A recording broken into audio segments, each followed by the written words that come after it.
Bonjour à tous, nous allons voir dans cette vidéo comment rentrer un tableau de valeur dans Lattice Pro, créer une courbe, mais également comment créer des grandeurs calculables.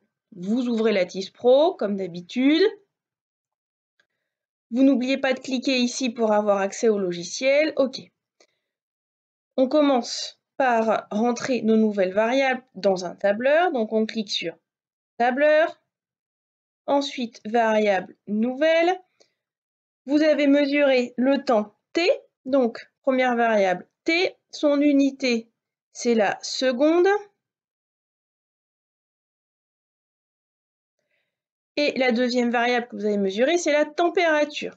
On a noté ici θ, donc toujours variable nouvelle, et donc la nouvelle variable ici c'est θ. Pour avoir accès aux lettres grecques, il faut faire CTRL-L.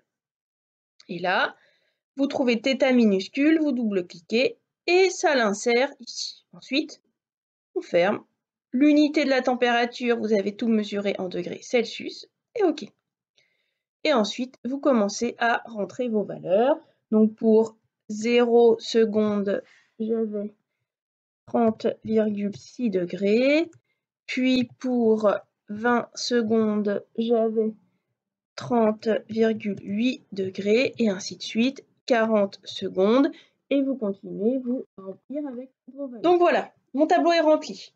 Maintenant, on va créer les nouvelles grandeurs qu'il va falloir calculer. Donc on va déjà aller dans variable, nouvelle variable. On doit calculer l'énergie thermique transférée, donc qu'on appellera ici Q. Pas besoin de mettre l'unité. Et on va aussi créer la nouvelle variable qui sera delta θ. Donc delta θ, une lettre grecque, donc CTRL-L, delta. On va prendre le delta majuscule, double-clic, et ensuite delta et le θ minuscule. Faire delta θ, donc double-clic. OK. Voilà. Maintenant, il va bien falloir calculer ces valeurs, puisqu'on veut l'énergie transférée à chaque instant t.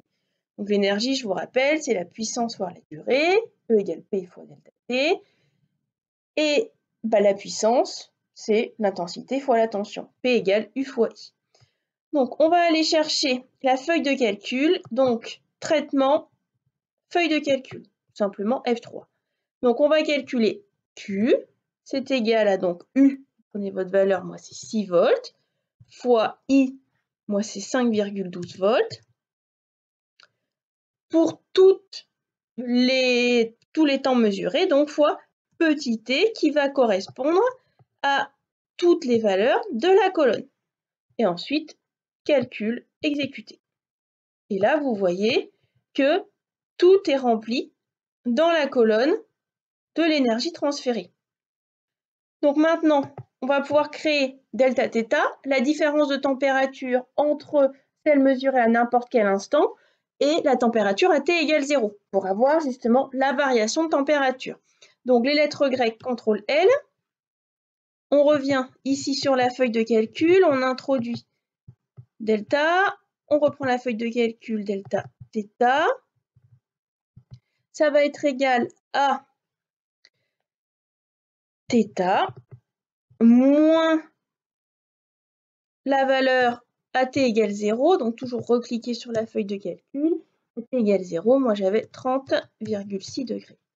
Voilà, on peut fermer les lettres grecques, on fait calcul exécuter F2, hop, on voit les 2,29, on retourne dans le tableur et on vérifie bien que les deux grandeurs sont créées. Voilà, on a le tableur, on a donc bien le temps, la température, l'énergie thermique transférée et la variation de température.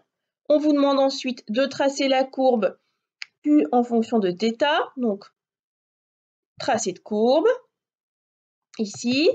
Donc, moi c'était Q2, je clique, je maintiens, je déplace sur l'axe des ordonnées en fonction de delta θ. Lui, on le place bien en dessous sur l'axe des abscisses.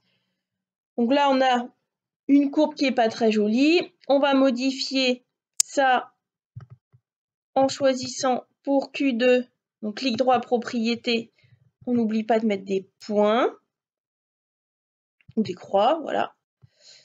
on a quelque chose de plus joli. Maintenant, vous allez devoir modéliser cette droite. Donc, vous avez son allure. Vous pouvez retrouver à quelle fonction mathématique elle correspond. Hein.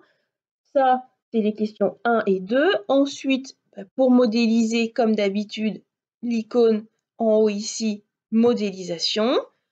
Vous glissez la courbe à modéliser et après, vous allez choisir votre modèle et noter les modélisations comme demandé dans le TP.